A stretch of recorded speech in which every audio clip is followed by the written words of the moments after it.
Bonsoir à tous et bienvenue dans votre émission Le Monde Inconnu sur Canal 2 International.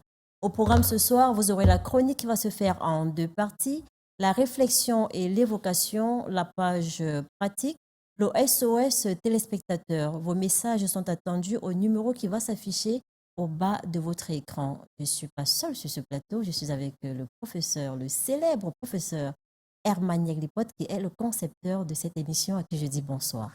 Bonsoir Georgette. Un bonsoir renouvelé à tous les téléspectateurs de Canal 2 International. Voilà. D'accord. Nous allons proposer à nos téléspectateurs la première partie de la chronique. Suivant.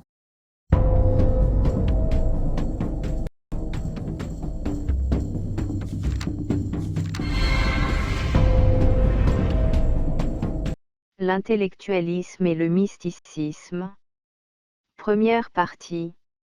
Après l'entretien de la dernière fois sur le thème « École, scientisme et science », la chronique de ce jour en est un sujet normal pour en faire suite à travers pour thème « L'intellectualisme et le mystique ». L'objectif est de déboucher à une approche qui va se traduire par la chorégraphie entre raison et éveil. Les hommes, voire l'humanité a toujours cherché à comprendre le monde qui l'entoure, oscillant entre la raison analytique et l'expérience mystique. Cette oscillation se fait surtout entre l'intellectualisme et le mysticisme, parce que, à bien des égards, ces deux thèmes sont souvent perçus comme opposés. Toutefois, ils y s'ouvrent un dialogue riche et complexe, une sorte de ballet entre la pensée rationnelle et l'intuition spirituelle. Il n'est que logique que cette chronique puisse se pencher sur ces deux approches en vue d'explorer leurs interrelations et leurs enjeux, ainsi que leur impact sur la quête de connaissance. Nonobstant, il est établi que l'intellectualisme repose sur l'idée que la connaissance s'acquiert par la raison sous la bannière de l'analyse et la réflexion critique. Ce qui fait remarquer que l'intellectualisme est un pouvoir d'une quelconque raison. Depuis toujours les philosophes ont eu à souligner l'importance de la pensée rationnelle pour appréhender la réalité. Mais face à l'existence, l'homme devant se démêler des complexités de la vie, il peut constater que l'intellect dans une telle vision n'est qu'un outil par excellence pour plus ou moins explorer la raison. De prime abord, c'est la connaissance qui est ce réel outil. La connaissance intellectuelle, en tant qu'outil, permet d'ériger des structures de pensée, d'établir des théories et d'interroger le monde à travers le prisme de la logique.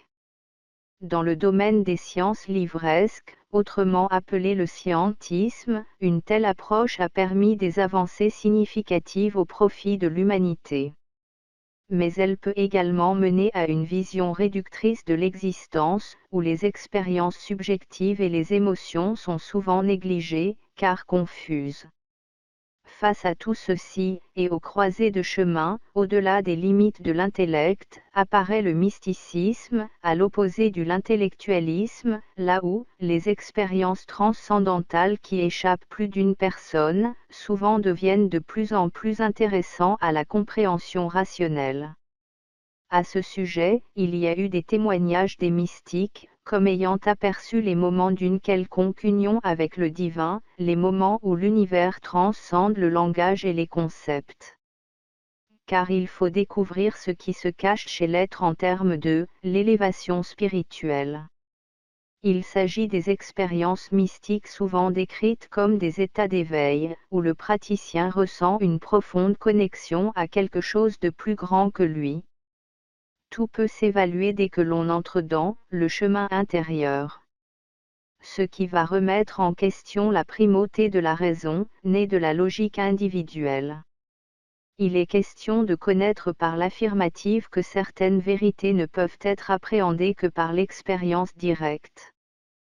Vous l'avez compris, ce soir, nous parlons de l'intellectualisme et du mysticisme. Professeur Herman Yeglipot, est-ce qu'un individu peut être à la fois un intellect et un spirituel? Bon, disons Ou que alors c'est... un mystique? Ouais, disons que oui.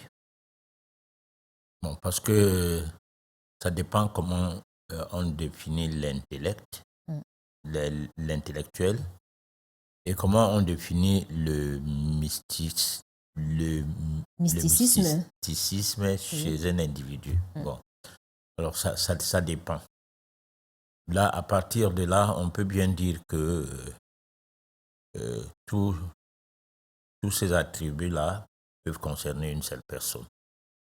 Mais le fait de venir avec ces thèmes qui peut paraître rébarbatif en cette période de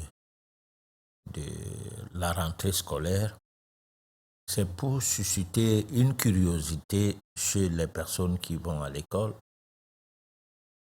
quels que soient les niveaux, mais surtout les personnes qui sont dans des écoles supérieures, et puis leurs enseignants aussi, parce que les enfants de la maternelle ne sont pas concernés par ça, même ceux de l'école primaire, ils n'y comprennent rien, c'est leurs parents qui nous suivent en ces moments, qui peuvent bien saisir le sens du travail qu'on fait ce soir dans ce studio. L'intellectualisme, c'est un concept et qui prend effet à une période donnée de l'humanité. Par exemple, pour la langue française, les Français, on reverra ça tout à l'heure à la réflexion et l'évocation à ce chapitre, on a prévu, et quelqu'un qui nous explique ça mieux. Alors, donc, comme c'est une langue d'emprunt, moi, je prends la chose dans le sens d'utiliser son cerveau et pour atteindre certains objectifs. Utiliser le cerveau de nos jours, l'objectif premier, c'est le diplôme. Obtenir le diplôme. Et là, avec le diplôme, on peut avoir la garantie de trouver du travail, même si ça ne va pas toujours être cela. Donc, tout le monde peut ne pas aller à l'école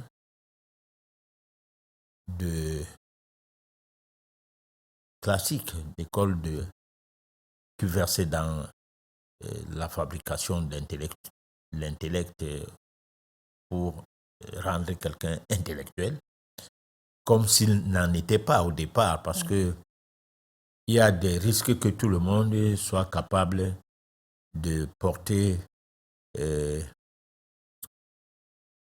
cet aspect-là, c'est-à-dire d'avoir son sein, c'est-à-dire être intellectuel à la base dès la naissance. Mais sauf qu'on va essayer de soit formater l'intelligence d'un individu, soit l'orienter vers d'autres canaux par rapport à comment il doit réfléchir ou bien comment il doit se comporter devant certaines situations. Alors donc là, à partir de ce moment-là, on peut dire que ça c'est l'école, quelqu'un a été à l'école.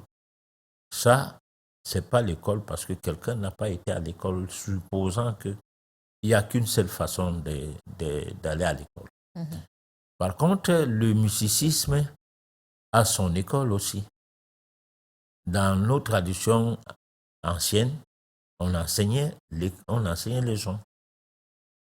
On n'enseignait pas les gens de manière obligatoire parce que ça n'avait pas une connotation matérialiste. Parce que l'école, prenons un monsieur qui a à peine le CEP, mais qui a un collège, de la CIL jusqu'en terminale. Il a un corps enseignant.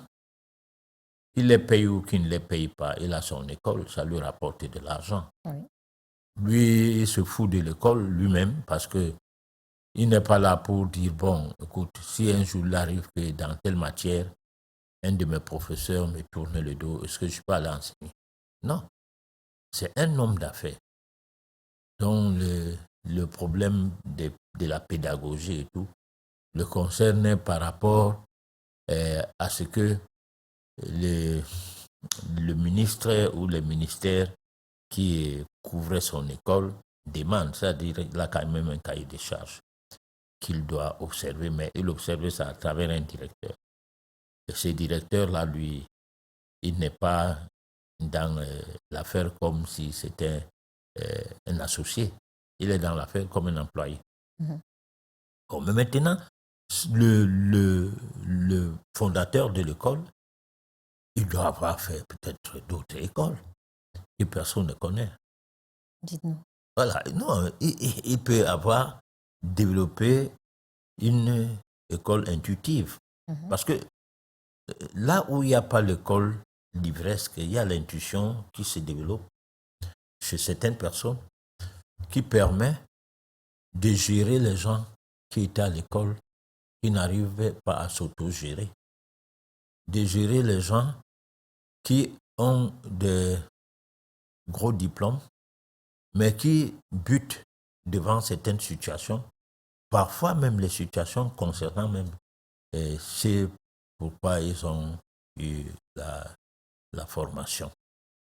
Alors, donc, c'est ce côté mystique-là qui manque à un individu lorsqu'il pense que seuls ses diplômes suffisent. Et si nous parlons de ça, pour attirer l'attention des parents de la double possibilité de donner une formation à l'enfant. Nous avons parlé, lors de la dernière édition, nous avons évoqué le scientisme, la science et l'école. Comme pour dire qu'on ne peut pas que faire l'école pour l'école sans penser à une formation spirituelle. La formation spirituelle n'est pas forcément le fait d'aller à l'église.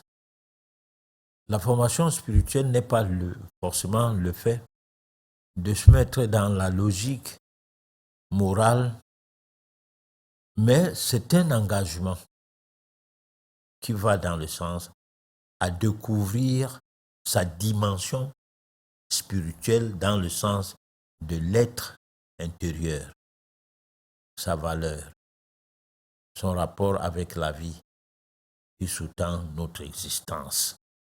Parce que l'être intérieur est quelque peu le Dieu en nous. C'est là où se trouve la vie, où c'est ça la vie.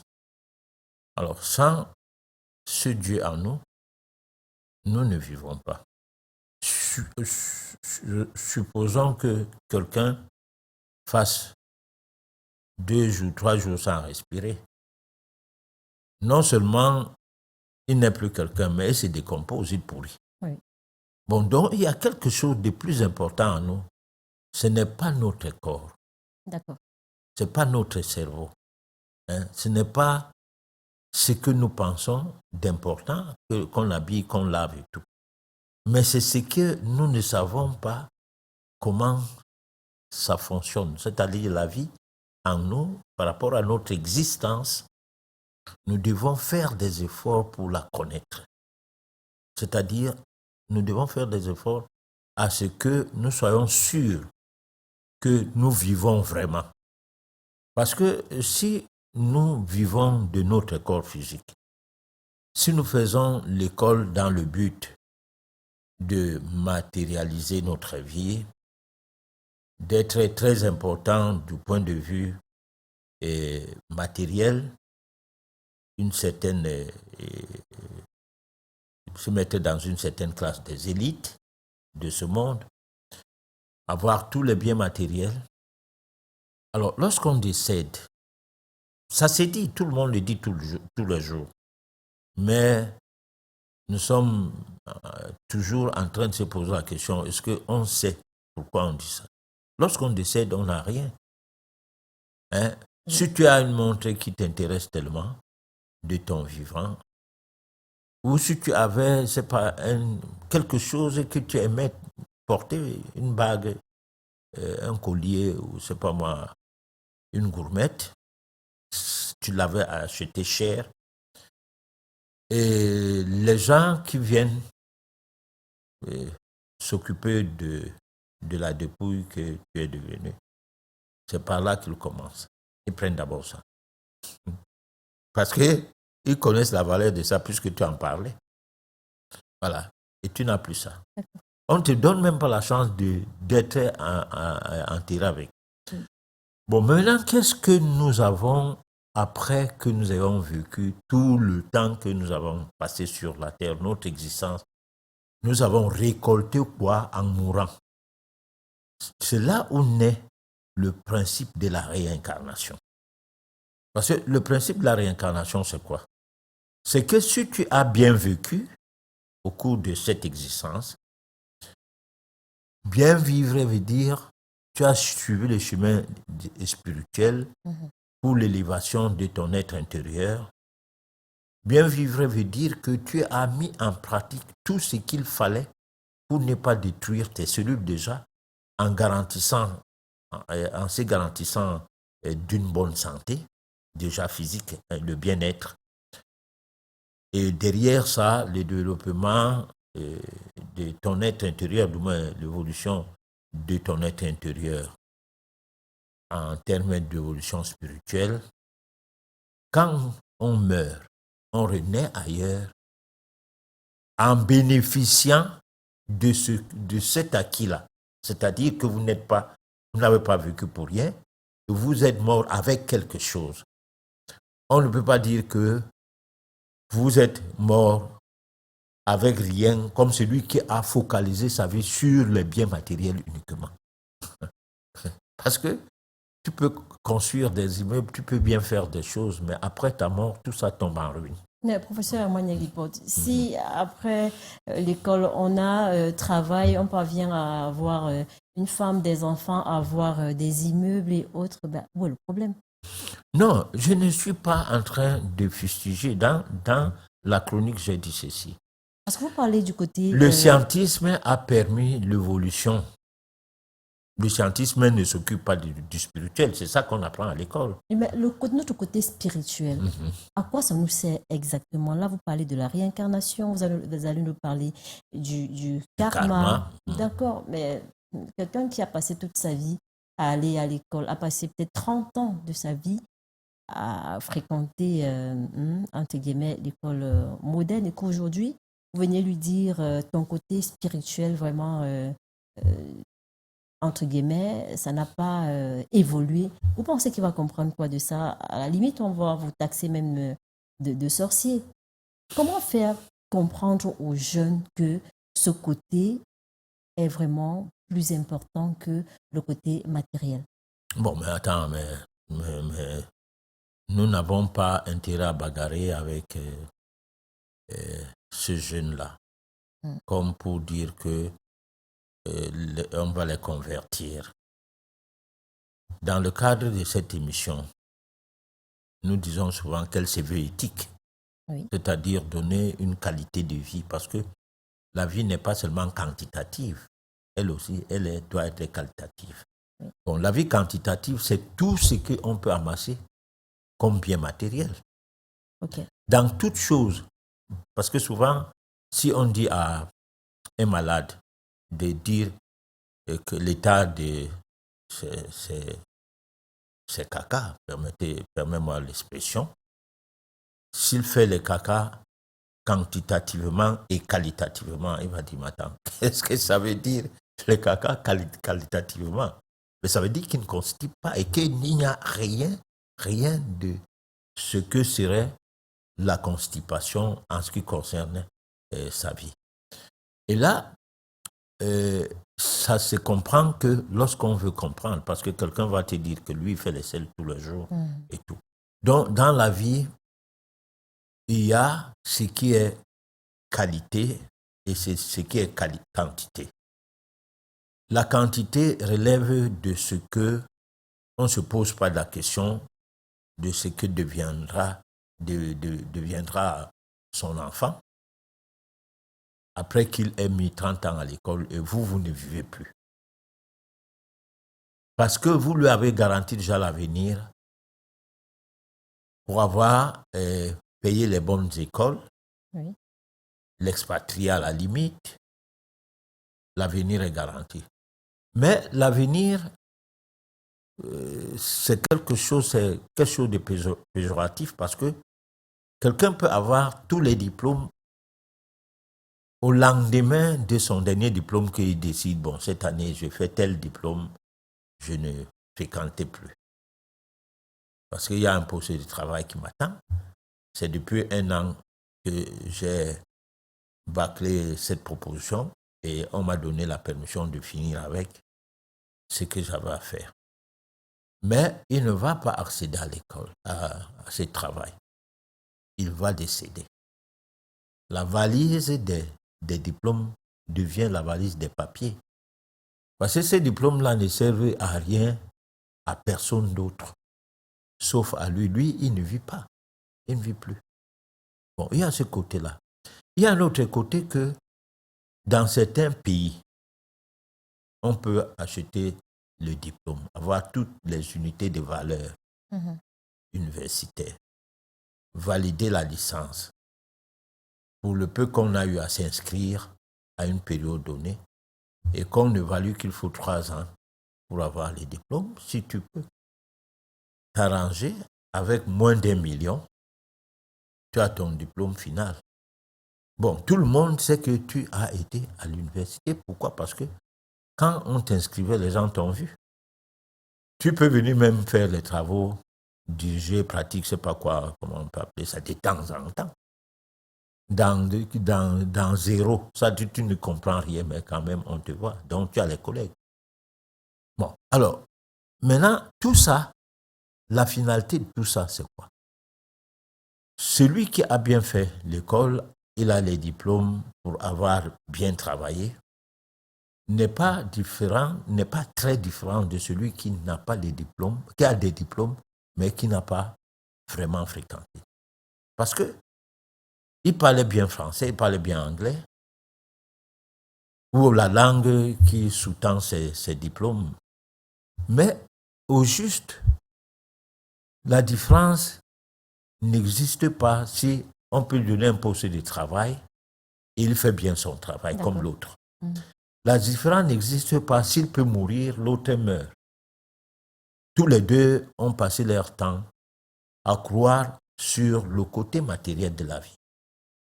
Bon, maintenant, si nous parlons du mysticisme, le côté mystique de la vie, c'est que nous rentrons dans une logique de la prise en charge de son développement spirituel. L'un n'exclut pas l'autre.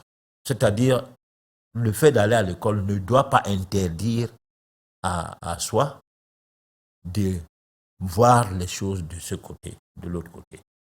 Bon, maintenant, s'il faut choisir entre aller à l'école et aller à l'école classique, c'est-à-dire les universités et tout, et rentrer dans la logique que comme tu n'as pas les moyens, parce que là, il y a deux façons de choisir. Il y a une façon que la nature choisit pour toi.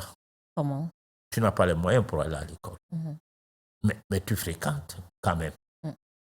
Tu es dans la base initiatique, qui est une école mystique et qui te permet d'avoir une élévation spirituelle qui fait en sorte que partout où les gens parlent de quoi que ce soit qui concerne la vie, tu es bien positionné pour donner un avis. Que ceux qui ont fait l'école à fond même n'arrivent pas à donner un avis. Pourquoi? Parce que leur école les a canalisés sur quelque chose de précis. Par exemple, tu es médecin, ça te canalise pas, même quand tu es médecin généraliste, on a besoin d'un spécialiste. Ce qui veut dire qu'un spécialiste peut avoir quelque chose que le généraliste n'a pas. C'est pour ça que lui, il est spécialiste. Je ne sais pas assez de choses par rapport à ça. Peut-être que je suppose seulement. Bon, c'est la même chose que l'autre qui est économiste. Il a son diplôme en sciences éco. Bon, il ne sait rien de l'informatique, sauf s'il s'est mêlé de ça par curiosité. Bon, donc tu es canalisé, mais tu vas trouver une personne qui, à partir de l'initiation crée en cette personne une bonne dose d'intuition. Avec très peu de curiosité, sachant lire, écrire et parler, il rentre dans les recherches en des domaines où il n'a aucune formation scolaire en tant que tel. Et avoir du répondant lorsqu'il est dans un milieu donné. Ok. Voilà. On va prendre la deuxième partie de la chronique et on se retrouve juste après. L'intellectualisme et le mysticisme. Deuxième partie. Les traditions spirituelles, qu'elles soient orientales ou occidentales, mettent en avant l'idée que l'éveil spirituel nécessite un abandon des attachements intellectuels et une immersion dans l'instant présent. Une convergence des deux approches est nécessaire. Précisons que, malgré leurs divergences, ces deux dimensions s'affirment chez une personne donnée, formant une sorte de convergence. Fonctionnant sous forme de dualité, l'intellectualisme et le mysticisme finissent par se compléter.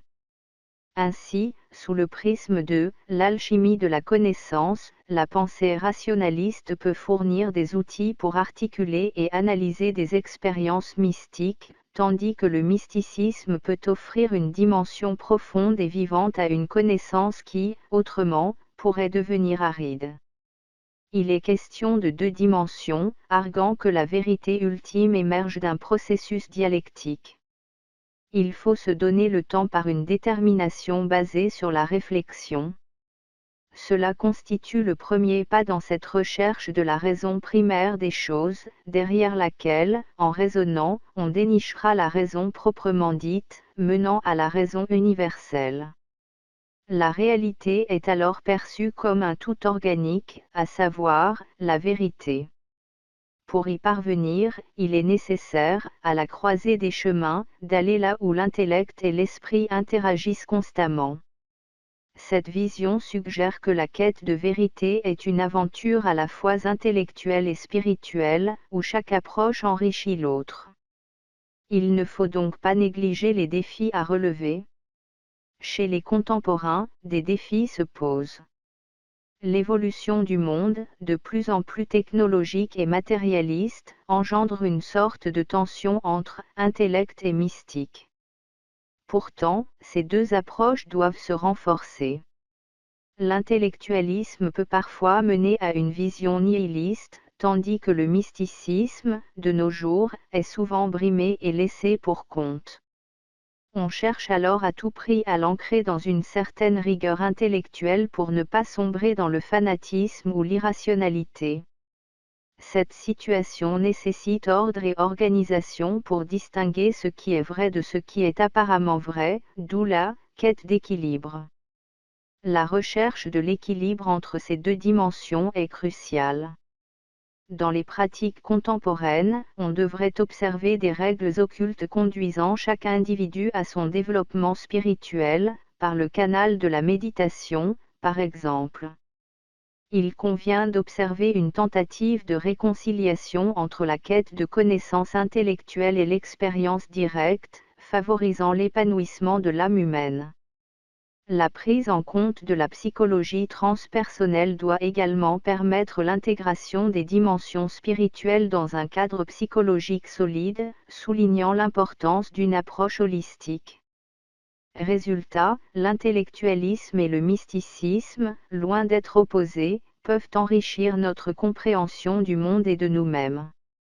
En naviguant entre la raison et l'éveil, nous pouvons découvrir une sagesse profonde qui transcende les frontières de l'intellect.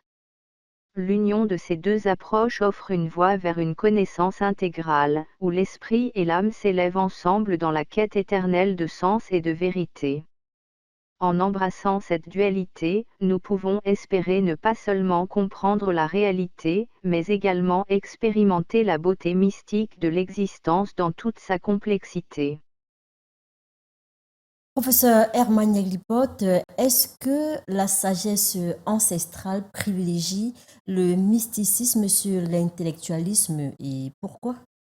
Bon, disons, nous avons abordé les sujets concernant la sagesse, Oui. Concernant la ruse et l'idiotie. Bon, si nous prenons une sagesse ancestrale sur la base d'une formation initiatique, qui voudrait bien dire que c'est une somme d'expérience après avoir longuement observé la nature, le fonctionnement de l'univers, expérimenter cette observation, obtenir des résultats inébranlables, incontournables. Cette sagesse, c'est ce qu'on avait avant en Afrique. Et ça faisait que nous n'avions pas besoin d'une formation scolaire. Et maintenant, des hégémonies ou des normes de qui que ce soit. Parce que ce n'était pas une sagesse basée sur les rapports de force. Ce n'était pas une sagesse basée sur la géopolitique ou la sais pas moi quoi. Mais c'était une sagesse basée sur des acquis qui sont aussi basés sur la connaissance. Parce que la connaissance s'acquiert. Ça ne se transmet pas forcément. On peut avoir des techniques qu'on transmet au niveau de l'école classique, que ce qui se transmet entre le professeur et l'étudiant. Le professeur lui-même étant dans la logique de dire ce qu'on lui a dit, sans se poser des questions si ce qu'on lui a dit est vrai ou pas. Il avait accepté que c'est comme ça. Et c'est ça qui a valu son agrégation, je ne sais pas quoi. Bon. Maintenant, est-ce que ce qu'on lui a dit est toujours vrai? Non.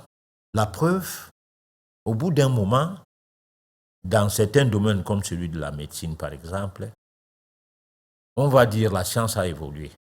Parce que, prenons le cas au 2e siècle de notre ère, il y avait un certain Galilien qui disait que le sang ne circule pas.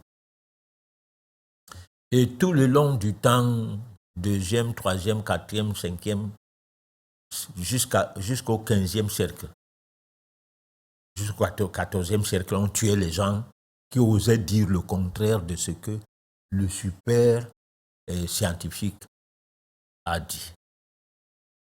On a commencé à rire au nez aux gens à partir du 15e siècle, 16e siècle. Ça a pris tellement du temps et ça a fait trop de dégâts. Bon, non, il faut bien relativiser les connaissances aux techniques. Les techniques, ce qu'on sait de ça, ça provient de ce que d'autres ont. Les connaissances, on découvre des choses à partir de l'initiation. Par exemple, si nous avons, nous, en tant que le monde inconnu, Oui. un groupe de gens qui s'intéressent à nos chroniques et qui, parce qu'ils s'intéressent à nos chroniques, viennent vers nous pour en comprendre, parce que pas pour apprendre, pour en comprendre plus de choses par rapport à ce que nous faisons comme travail de recherche. On va avoir un groupe où nous-mêmes aussi, on va apprendre de ces gens-là. Parce que souvent, dans ce genre de choses, il y a des gens qui ont une longueur d'onde de plus que leurs maîtres. Les maîtres ici, c'est des guides spirituels. Alors, quand on fait un forum sur l'exemple de ce que la chronique à base d'une chronique, si on fait un forum sur la chronique, chacun dit ça avec son cœur, dans le cerveau du ventre, pas le cerveau de la tête. Bon, il va pouvoir découvrir des choses, les non-dits. Et ces choses qui sont les non-dits, si la chronique a été faite sur la base de l'extériorisation de l'être intérieur, qui a implémenté par intuition la voie à suivre. Alors, il va s'avérer que beaucoup de choses qui sont dans cette chronique ne concernent pas forcément celui qui a rédigé la chronique, mais concernent beaucoup de gens. De façon à ce que celui qui a rédigé la chronique peut même être étonné dans un forum de l'analyse que porte une personne qu'on qui est venu comme pour obtenir une formation initiatique, mais qui, parce que, étant une vieille âme, apportera plus d'éléments encore par rapport à ce qu'on attend du forum. D'accord. Voilà. Nous allons prendre le deuxième élément, si vous permettez, professeur Herman Lipote. On va prendre la réflexion et l'évocation.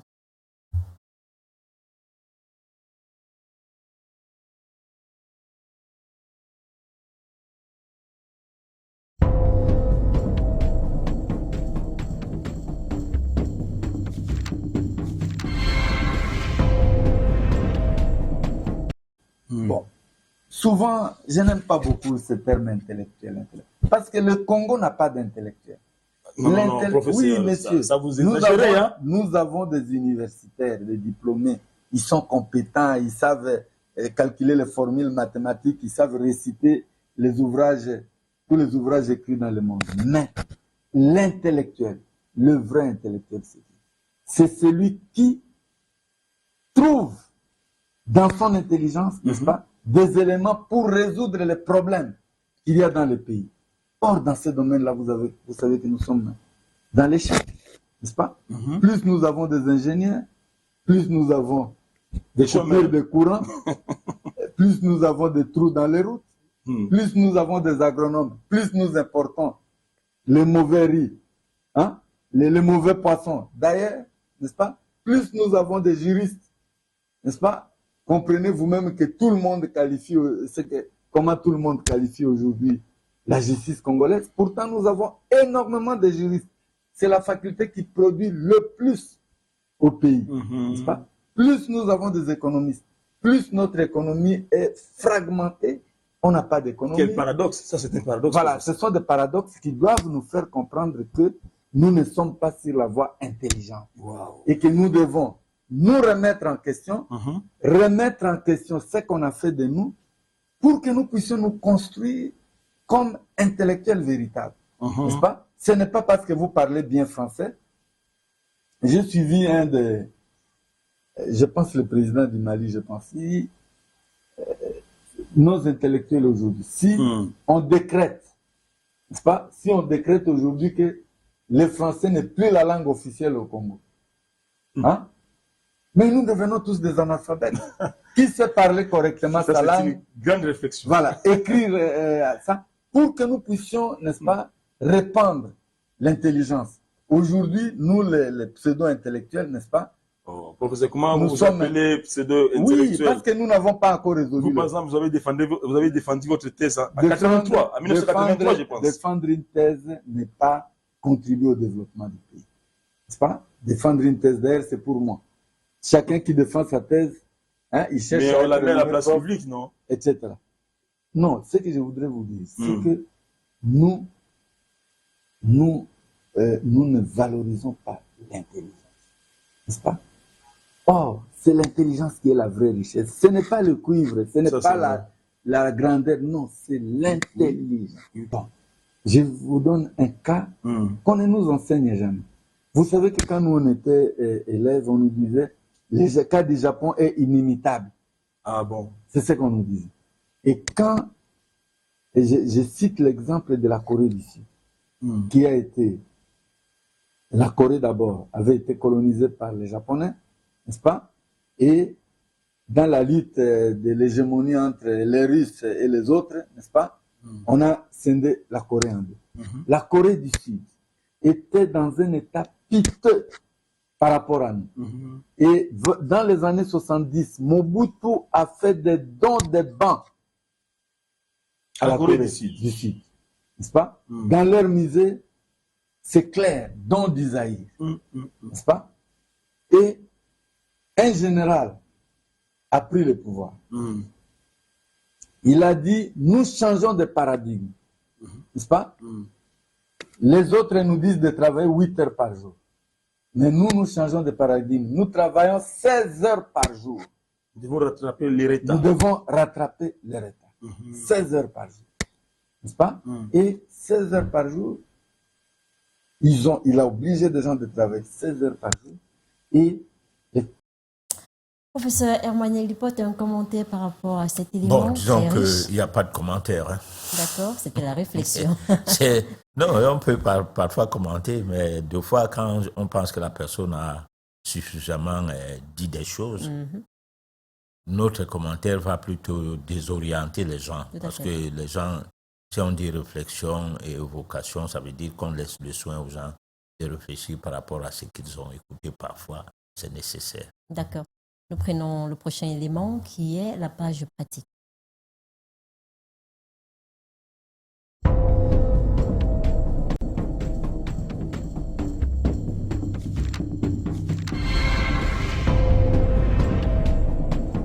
Des risques d'AVC portant sur 8 médicaments contre le rhume ont été révélés.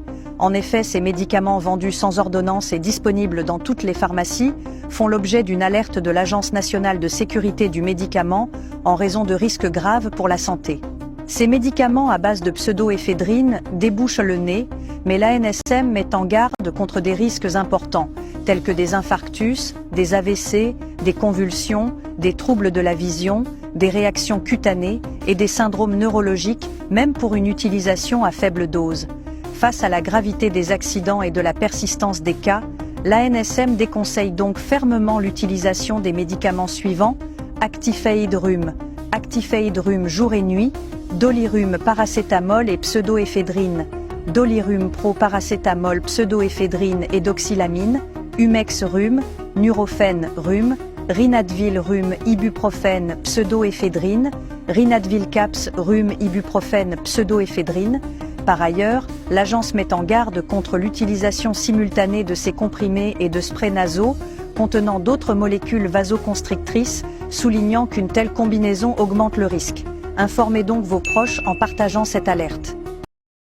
Professeur Hermaniel Lipote, c'est grave ce qu'on vient de voir. Bon, là. mais écoute, c'est ce qu'on a dit. Hein. Le scientisme, c'est atteindre un but matériel. Par contre, le corps humain n'a pas toujours besoin de se focaliser du côté matériel pour faire évoluer les choses. Parce que dans le corps, il y a les cellules.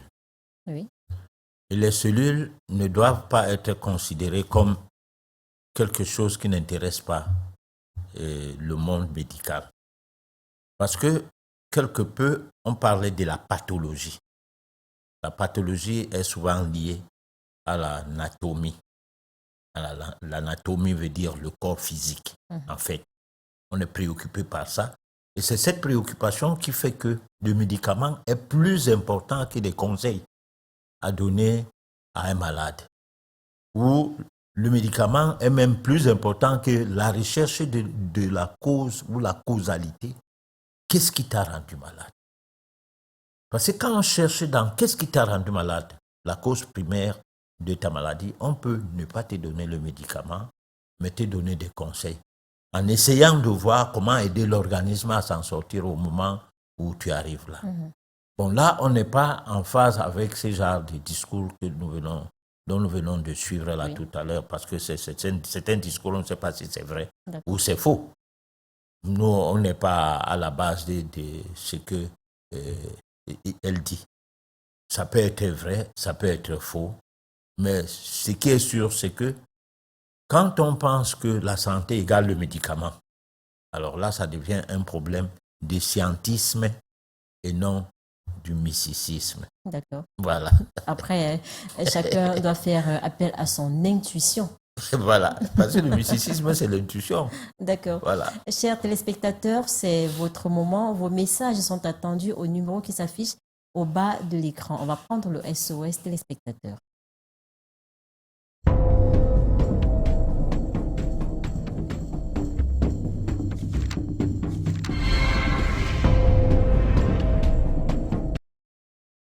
Professeur Hermaniel Lipote, salut et merci pour l'édification. J'aimerais savoir comment traiter ma fille qui souffre d'un mal gastrique depuis des années. Bon, comme on a dit tout à l'heure, il faut que la relation cause à effet soit établie. Alors, ça ne peut pas être établi sur la base de ce qu'on critique en faisant la même chose.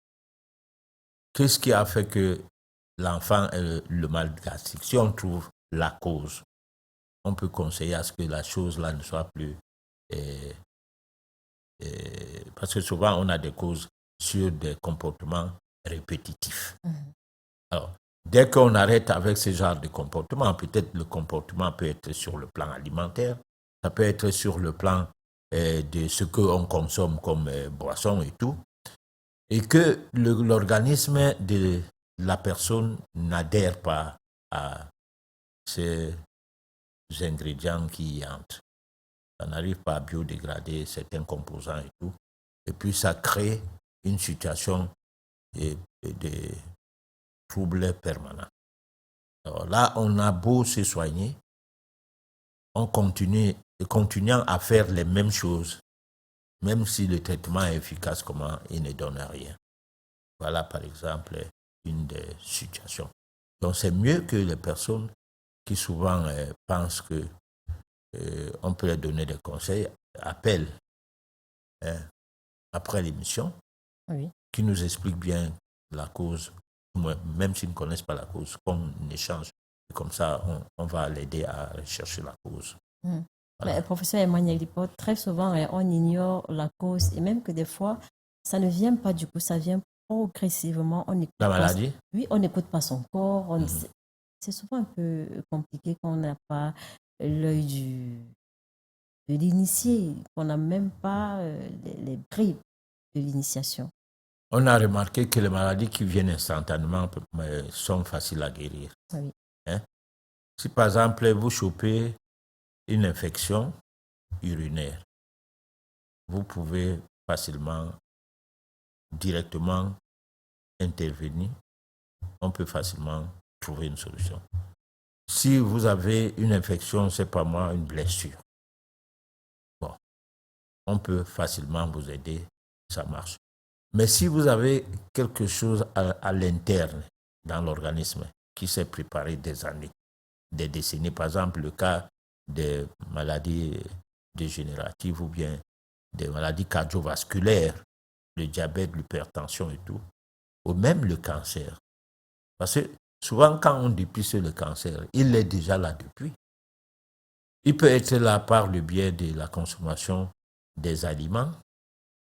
Il peut être là par des aliments qui ne digèrent pas, qui encombrent le tube digestif, mais qui sont bon goût. Il peut être là par le biais de ce que nous buvons dans les sucreries, par exemple, où il y a les colorants, les arômes et tout, qui sont des additifs alimentaires non biodégradables et qui sont des facteurs de troubles, comment on appelle ça, hormonaux, de façon permanente. Mais permanente, pourquoi? Parce qu'on continue à en boire tout le temps, à en boire. D'accord. Alors, si le cancer passe par là, vous ne saurez jamais. Si ça passe par un médicament qui vous a été prescrit à vie, vous ne saurez jamais. D'accord. Donc, les troubles que nous avons souvent sont difficiles à détecter parce que nous ne sommes pas en train de faire le bilan de nos consommations, de ce que nous consommons. Si on fait le bilan de ce qu'on consomme, en cherchant à savoir l'apport de ce que nous consommons en bien ou en risque, c'est là qu'on s'en sort. D'accord. On prend ce message de Marcelin Kana depuis Yaoundé. L'intellectualisme et le mysticisme représentent deux approches complémentaires pour comprendre, voilà, la réalité. Juste rappeler aux téléspectateurs que pour le moment, ils peuvent juste envoyer les messages. Les appels se font après l'émission. Je poursuis avec ce message, une synthèse entre les deux pour offrir une perspective plus riche et plus profonde sur l'existence humaine. L'intellectualisme peut fournir une base rationnelle pour comprendre le monde. Le mysticisme peut offrir une dimension spirituelle et intuitive pour compléter la connaissance. Patriarche, c'est une contribution. C'est un apport, mais c'est ce qu'on a dit. Peut-être qu'il nous résume et c'est bien, nous sommes contents de cette manière de nous accompagner aussi parce que nous en avons besoin. C'est ce que je venais de dire tout à l'heure lorsque nous sommes en forum d'éveil spirituel. Souvent, nous partons sur un thème et ce thème-là, on découvre que dans la salle, il y a plein de personnes qui nous donnent dans l'échange des apports répondant à une certaine dimension de compréhension de la chronique ou bien du texte que nous n'imaginions pas au départ. Voilà. D'accord. Professeur Hermaniel Lipote, comment faire pour vous rencontrer? Je m'appelle Alexandra. La personne peut utiliser le numéro le numéro qui lui a permis de nous joindre à l'émission. Oui. Voilà. Et comme ça, la personne prend rendez-vous en appelant. Voilà. Si elle appelle, elle prend rendez-vous et puis on échange. D'accord. Patriarche, quel avantage concret l'initiation mystique peut-elle apporter dans la vie quotidienne des enfants? Quel avantage? Quel avantage concret l'initiation mystique peut apporter dans la vie des ça enfants? prépare le monde à un nouveau monde. Si à l'école aujourd'hui, le système change, on commence à donner un peu du crédit au mysticisme. Il n'y aura plus un monde de guerre. Parce que si nous remarquons très bien, les donneurs de leçons sont les anciens esclavagistes. C'est eux qui parlaient trop de la démocratie. C'est eux qui parlaient des droits de l'homme. Mais lorsque eux, ils veulent de la matière première, ils quittent leur continent. Ils entrent par exemple en Afrique, ils tuent les gens qui sont comme les cafards, ils prennent tout ce qu'ils veulent. Bon, lorsque on soutient un dirigeant quelque part par ces gens, le code de l'impérialisme, la charte de l'impérialisme dit bien qu'un dirigeant qui est soutenu par ces gens-là n'est pas un dictateur. Même s'il s'éternise au pouvoir, ne s'est pas externisé au pouvoir. Il n'y a pas un problème à ça. Devient dictateur celui qui n'écoute pas ce qu'ils disent ou ne veut pas faire ce qu'ils disent. Bon, alors donc, c'est deux poids, deux mesures. On se pose la question si nous sommes dans un monde qui va évoluer vers quelle destination. Mais avec le 3e millénaire et avec l'ère du Verseau, même les dons scolaires, les gens aujourd'hui apprennent beaucoup des réseaux sociaux que de l'école. Bon, parce qu'il y a un groupe de gens, lui, il ne sait rien en médecine, mais il a des messages tout le temps sur WhatsApp ou sur Facebook, comment prendre telle chose, mélanger avec telle chose pour se soigner de telle chose. Bon, ou c'est par intuition, ou qu'il ait pris ça, ou c'est une autre école. Bon. Mais avant cette ère-ci, avant cette période que nous traversons, il n'y avait qu'une seule école. L'école de M. l'UNESCO. C'est-à-dire ce que l'UNESCO peut valider comme école par rapport au diplôme qu'on va donner, par rapport au système scolaire qu'on a implémenté pour un pays donné. Tu ne pouvais pas avoir une autre façon de connaître les choses. Bon, en matière de presse, au Cameroun, par exemple, l'agence française, je ne sais pas moi, l'AFP, quelque chose comme ça, donnait les dépêches jusqu'à vendre les horoscopes dans les télés sud-sahariens et autres. Donc, tout ça, ça a changé. Hein? Tout ça est en train de changer. Sauf que là, maintenant, il y a un fourre-tout. Les réseaux sociaux sont devenus des pots pourris où tu peux trouver et le bon et le mauvais. Et là, on est dans un carrefour où le moment venu, comme c'est une découverte, quand les gens vont cesser à se divertir avec ces histoires-là, prendre ça au sérieux, de façon à se poser la question, sur la qualité d'information qu'ils obtiennent de ces milieux-là, ou la qualité de la formation, parce que ça n'informe pas seulement, ça forme aussi. Alors, lorsqu'ils vont se poser des questions jusqu'à avoir des réponses personnelles, parce que les réponses, c'est ton cœur. Ce n'est pas ta tête. Ta tête peut te tromper, mais le cœur ne te trompe jamais. Alors, on aura un nouveau monde.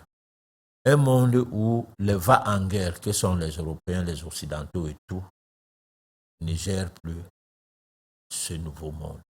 D'accord. Voilà, parce qu'ils sont affamés. C'est malheureux. Les pauvres sont devenus riches en prenant les choses des gens qui disent qu'ils sont pauvres et en mettant ça à leur disposition comme si c'est eux qui avaient ces choses-là. Bon, et puis maintenant, il faut que nous, on se réveille, nous, les Africains surtout. D'accord. Voilà. Comment convaincre les jeunes générations souvent sceptiques face à la spiritualité que l'initiation mystique est une suite logique et bénéfique après leur éducation intellectuelle?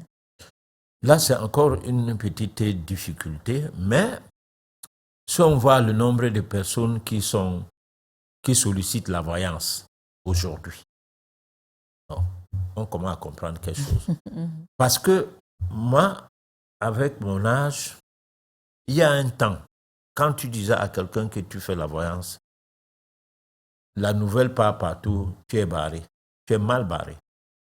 Bon, parce que les églises, en principe, étaient plus portées à dénigrer ce genre de recherche. Bon, mais maintenant, si on dit aux gens, on vous forme à faire la voyance vous-même, beaucoup de gens vont adhérer. Ils seront contents. Bon, c'est vrai, c'est pas facile de faire sa voyance à soi, comme c'est pas facile à un menuisier d'avoir des bons meublés chez lui. Mais c'est un atout pour se projeter. Parce que si je fais la voyance, pas pour moi, mais pour toi, toi aussi, tu fais la voyance pour moi, alors ensemble, on se projette. Oui. Donc, il n'y a pas de mal à ça. Voilà.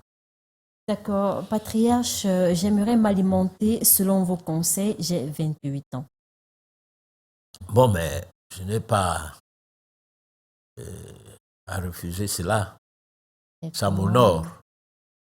Oui, parce que si quelqu'un pense que je peux lui être utile, je dois même faire tout pour mériter sa confiance, parce que le tout n'est pas d'avoir les gens qui vous font confiance, mais c'est difficile de mériter leur confiance.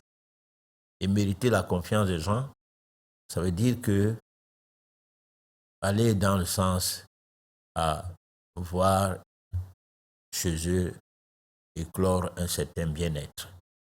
Voilà. Ok. Professeur Herman Yeglipot, j'aimerais vous rencontrer pour un problème familial qui me touche beaucoup. Mon mari étant malade, ma belle famille a refusé mon assistance. J'aimerais savoir quoi faire. Bon, de toute façon, peut-être que ça, c'est une occasion pour vous de grandir. Parce que quand on parlait souvent du karma, ça peut paraître comme si c'était une manière de se moquer des gens. Mais j'ai souvent dit, lorsque on a un mal et qu'on ne se pose pas la question, qu'est-ce qu'on a fait pour avoir ce mal-là, soi-même. On ne peut même pas aider le thérapeute à vous aider. Parce que ça dépend de quel genre de thérapeute. Il y a des personnes là d'ailleurs, que ce soit dans le corps médical officiel, que ce soit dans le corps médical traditionnel, que c'est seulement le mot de ton mal qui l'intéresse parce qu'il a quelque chose à te vendre. Si tu viens, tu lui dis que j'ai les hémorroïdes. Il sait que quand on donne telle poudre ou telle, je ne sais pas quoi,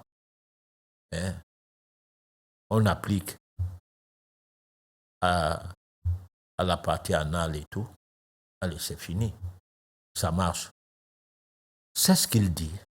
D'autres même sont dans le média en disant en 3 jours, il guérit quelqu'un d'un mal qui a dépassé tout le monde à guérir. Il dit 6 jours. Et d'aucuns vous mettent en défi. Et si le mal ne marche pas, ils remboursent. D'autres, ils n'ont jamais remboursé. Parce que la personne est portée disparue, perdue de vue. En médecine, les perdus de vue sont des gens qui se fâchent et qui partent sans retourner dire au thérapeute que je n'ai pas été content de toi. Bon, il trouve que c'est une perte du temps. On doit continuer à chercher sa santé ailleurs.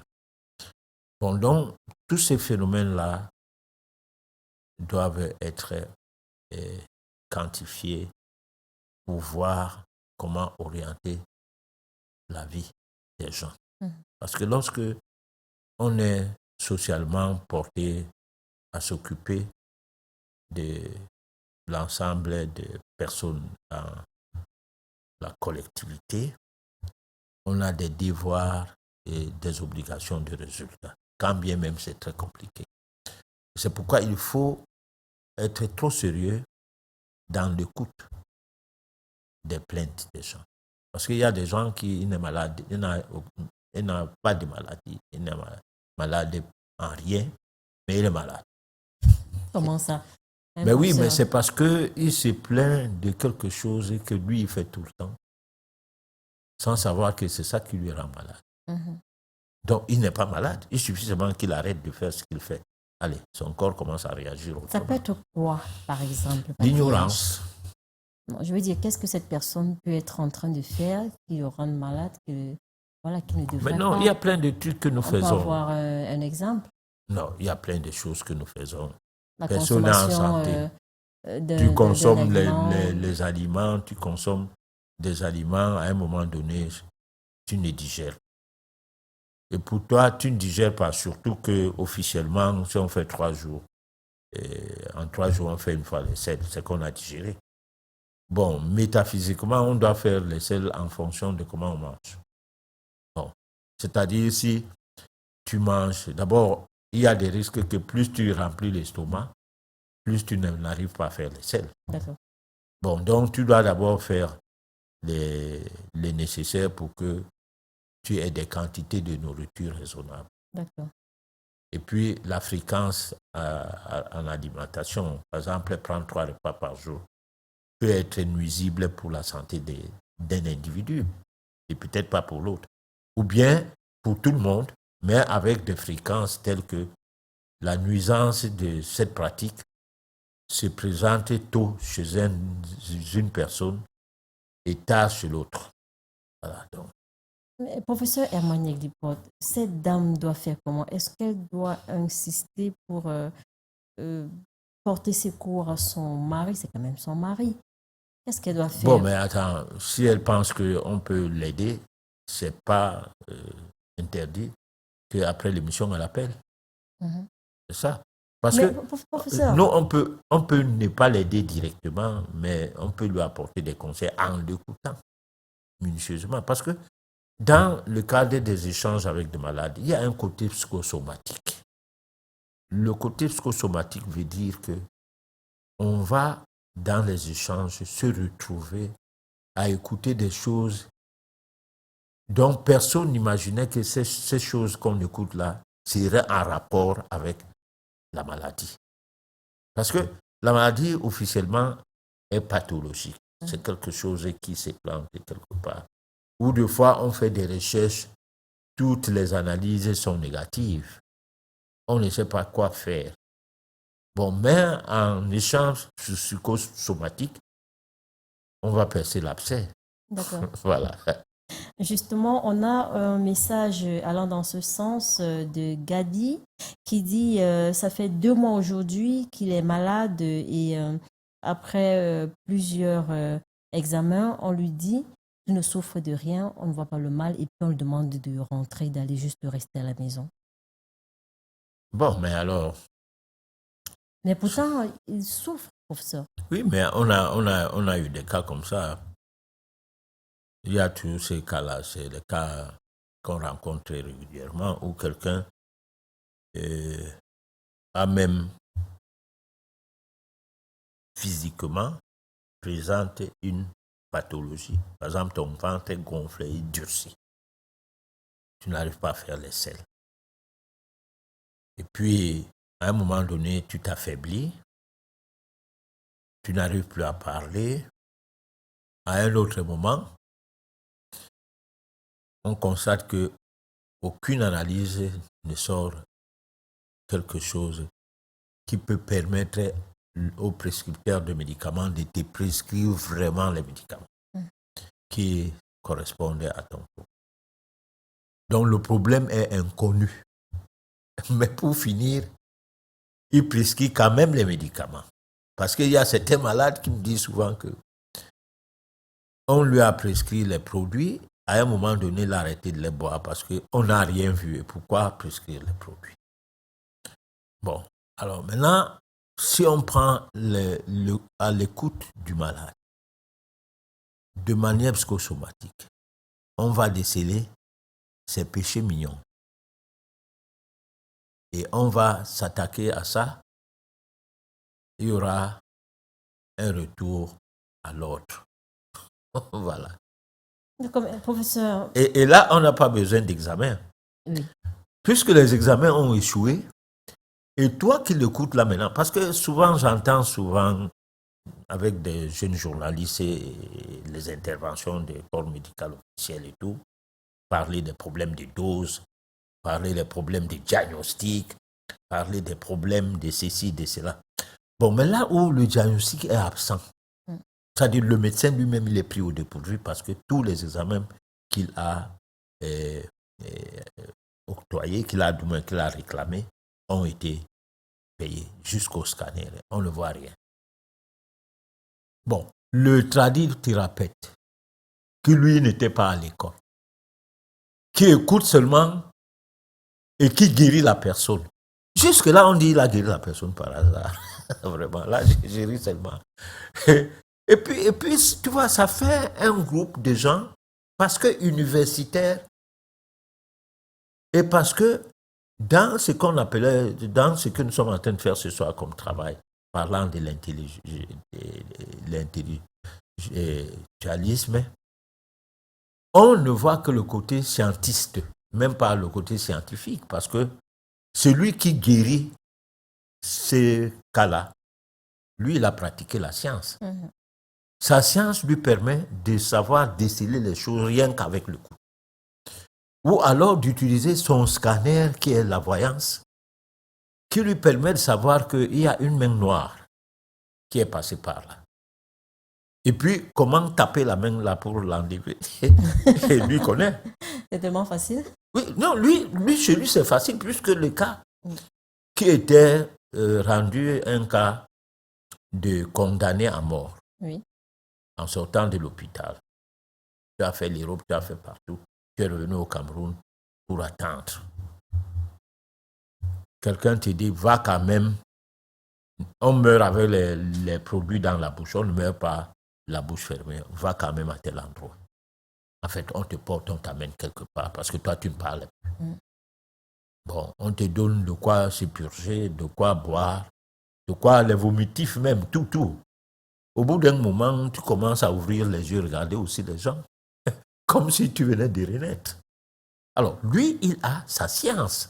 Mais celle-là n'étant pas reconnue par les Occidentaux, la science néocoloniale et la science artificielle, parce que on a comme l'impression que la médecine officielle est basée sur l'artificialité. Bon, alors si quelque chose n'est pas de ces domaines, cette chose-là n'existe pas. Voilà. D'accord.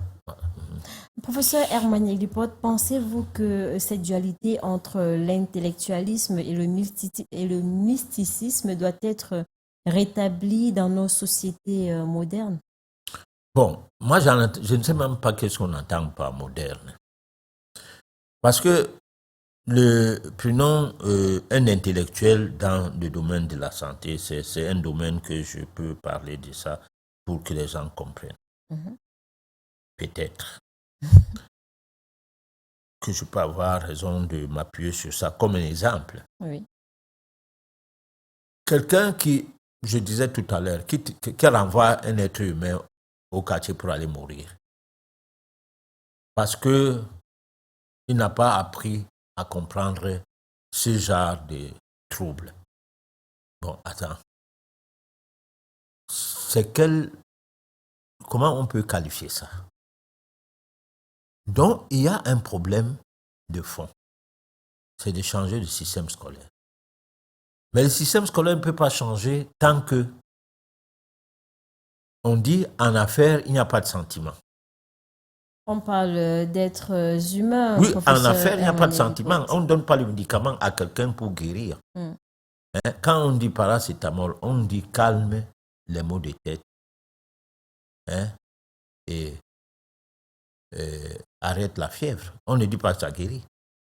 Dans la notice de ces médicaments, la rubrique, il y a 6 rubriques. La première rubrique, c'est l'indication. Pourquoi le médicament? Lorsque tu achètes donc le médicament en lisant la notice, tu vas voir que le médicament là n'est pas là pour te guérir. Le médicament là est pour calmer un mal. Bon, alors, du point de vue métaphysique, la science est quelque chose de pur. C'est-à-dire, c'est le seul domaine où l'erreur n'est pas permise. Du moins, la faute n'est pas permise. L'erreur peut être permise. Pourquoi? Parce que l'erreur, c'est humain.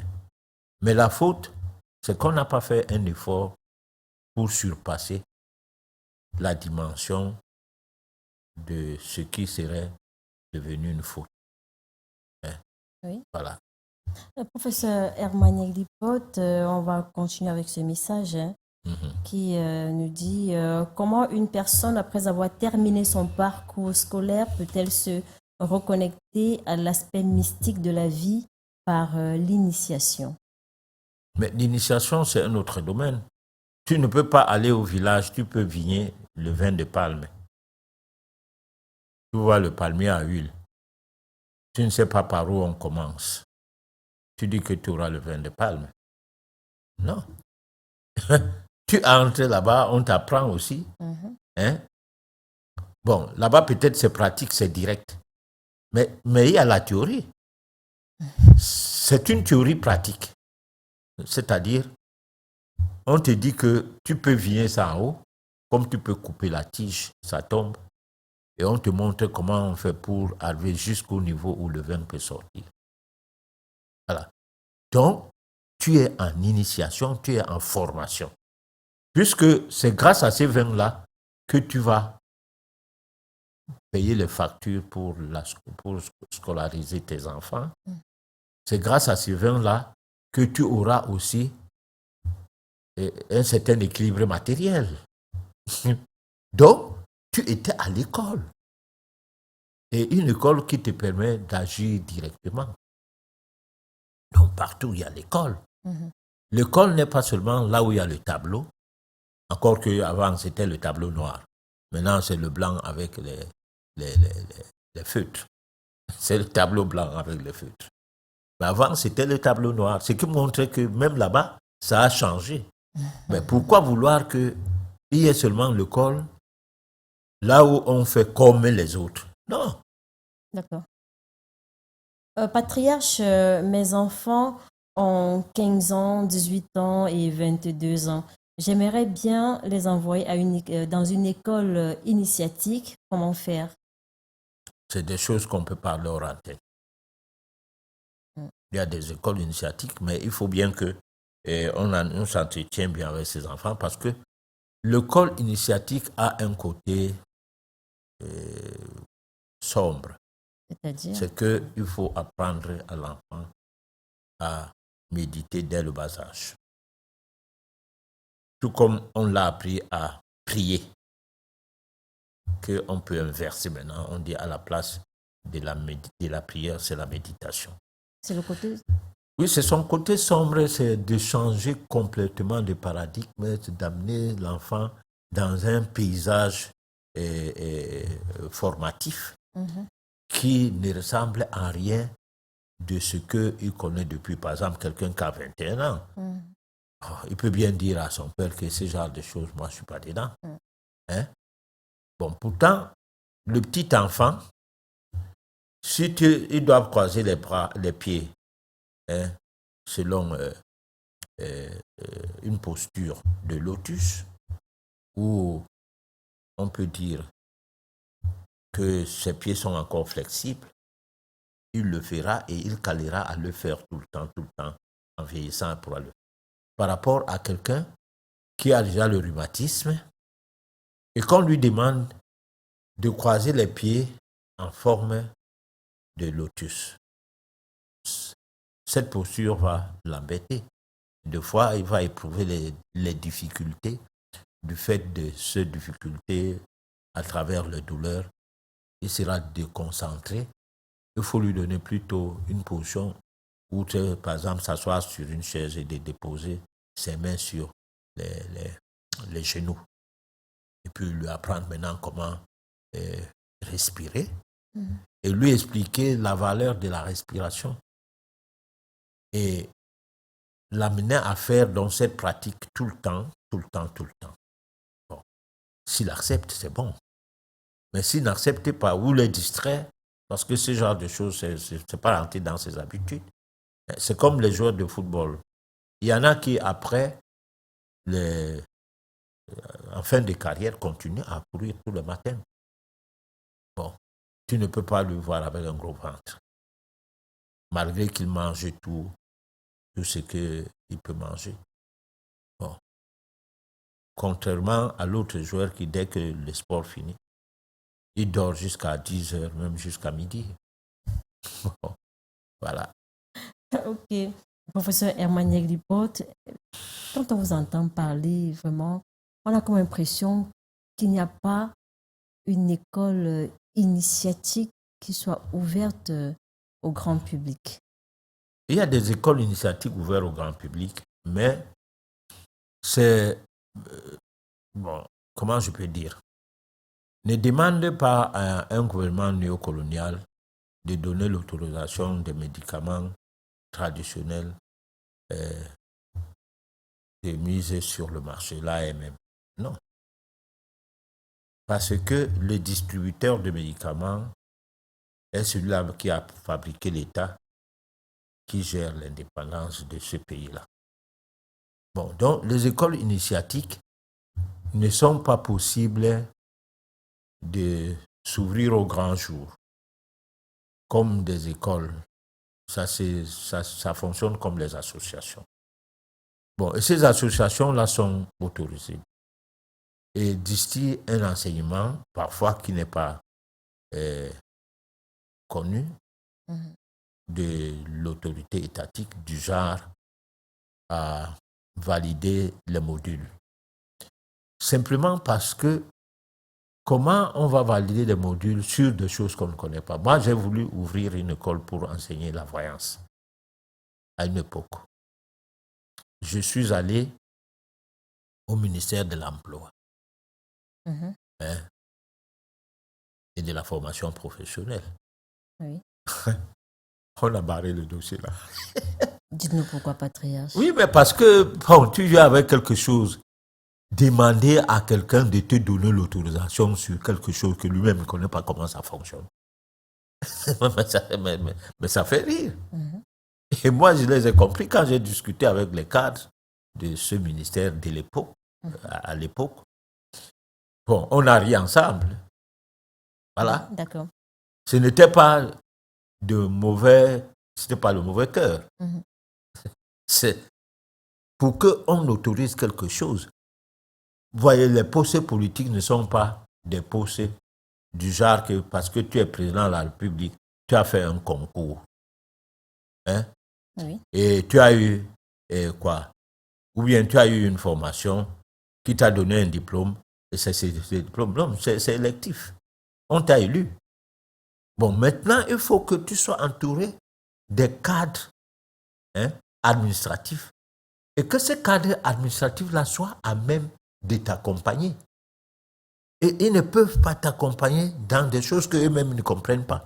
Se mettre au-devant de ça, parce que quand on va venir avec ça pour te montrer, tu vas demander que c'est quoi. Il ne sait pas quoi répondre. Tu lui dis, mais tu veux qu'on autorise ça comment? Et c'est ça. Mais les choses comme l'église et tout ça s'autorisent facilement parce que Jésus-Christ, on avait déjà balisé le terrain avec la colonisation. Aussi peut-être parce que le nom de Jésus, ça sauve. Non, le nom de Jésus, c'est le nom de la colonisation. Ce n'est pas un nom qu'avant la colonisation, on connaissait. Ça, c'est des religions de colonisation. Et l'islam et le christianisme. C'est parce que nous avons été colonisés par les Occidentaux que nous avons eu l'héritage, en héritage spirituel Jésus. Et parce qu'on a été colonisés, je parle de l'Afrique, par les Arabes, que nous avons eu pour héritage spirituel Allah. Bon, maintenant, nos traditions, qui avaient aussi des connaissances de Dieu à une valeur prête, ont disparu. Parce qu'on nous a interdit de connaître. Mais attends, on ne parlait pas les langues maternelles à l'école. Tu parlais une langue, la langue maternelle comme ça dans la cour de récréation, on peut dire, on te met l'os du chimpanzé au cou, comme un collier. Tu vas traîner ça avec pendant une semaine. Les enfants vont se moquer de toi jusqu'à... Tu dois parler le français. Aujourd'hui, on a les enfants qui ne savent pas parler les langues maternelles et qui sont là pour rire lorsqu'on parle mal la langue d'emprunt. Laquelle langue d'emprunt, eux-mêmes ne sont pas censés tout savoir ou mieux la parler parce qu'il suffit qu'ils aillent dans un village français, par exemple, et écouter comment on parlait le français là-bas. Qu'il va se poser la question, c'est le même français que dont nous parlons en Afrique. Alors, donc, il y a un problème. Voilà. Professeur Herman Yegliport, s'il vous plaît, je souhaiterais avoir mon horoscope personnel régulièrement. Comment faire? On va parler de ça après l'émission, ou bien demain. Et la personne peut appeler naturellement après l'émission, c'est ça, professeur? Oui. D'accord. Et puis, à quoi ça nous sert d'avoir notre horoscope personnel régulièrement? La météorologie nous sert à quoi? Savoir qu'il va pleuvoir. Ça fait partie de l'émiettement, du démantèlement de l'astrologie. L'astrologie, avant, s'occupait de tout ça. Après des années, ça a perdu, ça s'est démembré. Aujourd'hui, on a la possibilité de plutôt décrypter le ciel pour savoir qu'il va pleuvoir demain ou après-demain. Et on en a fait de manière conséquente parce que c'est rentré dans les logiciels. Tu peux, à partir de ton téléphone portable maintenant, avoir. Mais l'astrologie aussi de même. Tu peux avoir des prévisions astrologiques avec un peu de formation par soi-même. Oui. Donc, ce n'est pas interdit de savoir les choses avant. Savoir à quelle heure on doit sortir. Oui, quelle heure on peut rencontrer quelqu'un pour discuter d'un marché ou bien d'une affaire. C'est quoi? Où est le mal dedans? Il n'y a pas de mal, professeur. Voilà. Mon père, merci pour l'édification. C'est la première fois que je suis cette émission. J'aimerais beaucoup vous rencontrer. Mon épouse aussi, parce que ça fait 2 ans aujourd'hui que nous sommes mariés et toujours pas d'enfants. Nous voulons savoir si vous pouvez nous porter secours. Je ne sais pas. Je ne peux pas savoir ce que je peux faire quand quelqu'un ne s'amène pas pour qu'ensemble nous étudions cela. Voilà. Professeur, vous ne savez pas des fois ou bien vous ne voulez pas nous dire. Parce que c'est la question d'une téléspectatrice et je suppose qu'il y a d'autres personnes qui nous écoutent qui peuvent être concernées. Oui, mais on ne soigne pas les gens à la télé. Si quelqu'un qui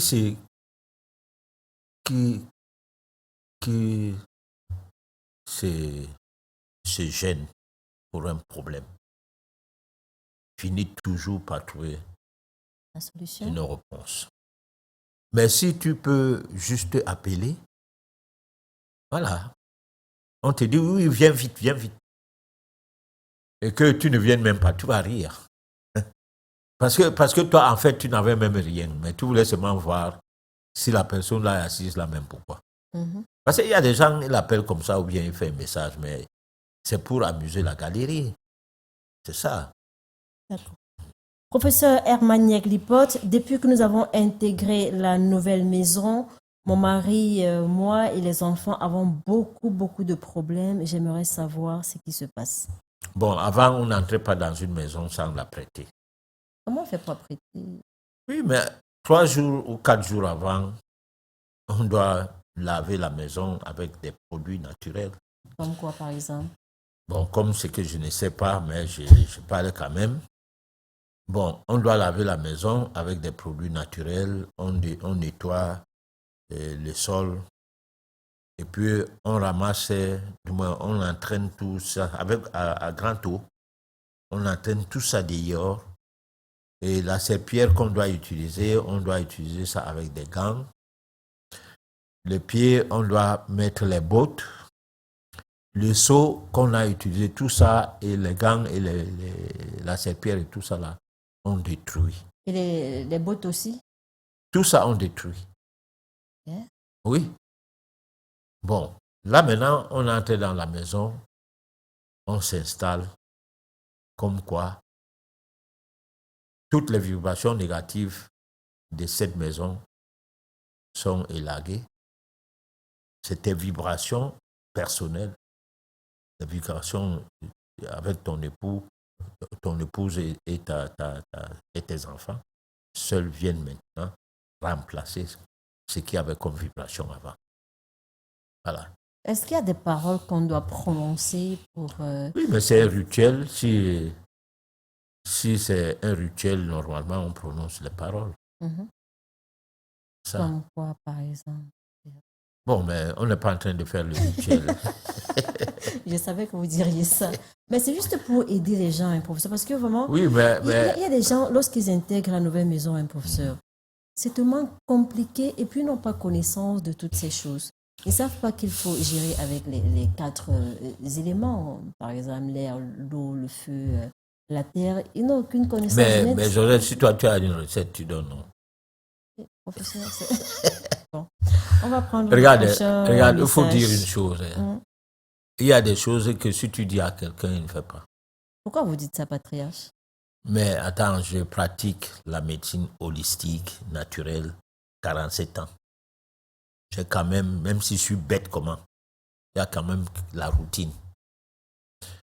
Par contre, si quelqu'un se gêne, il vient te voir, tu lui dis, tu sais quoi, prends le citron. Frotte à l'entrée de la maison comme ça, là, en parlant telle chose. Frotte, pendant 9 fois. Et puis, regarde l'intérieur de la maison, prends ce citron, jette ça dehors. Tu vas voir ce qui va se passer. Ça marche. Mais si je dis la même chose à l'antenne, comme je parlais là maintenant, d'abord, la personne ne va pas savoir qu'est-ce que je dis parce que lui n'était même pas en train d'écouter. Il disait, ces gens racontent les choses à la télé, ça part revenu. C'est aussi sa part qui veut nous dire comme ça. Mais non, c'est pas ma part. D'accord.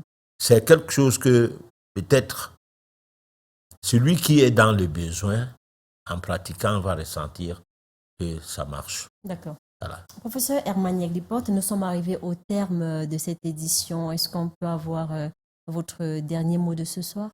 Bon, alors, on a fait, avec la rentrée scolaire, allégeance aux parents, aux enseignants, parce qu'aujourd'hui, c'était les enseignants, hein, parce que les enseignants doivent apprendre à ce que leur élévation spirituelle soit aussi de mise.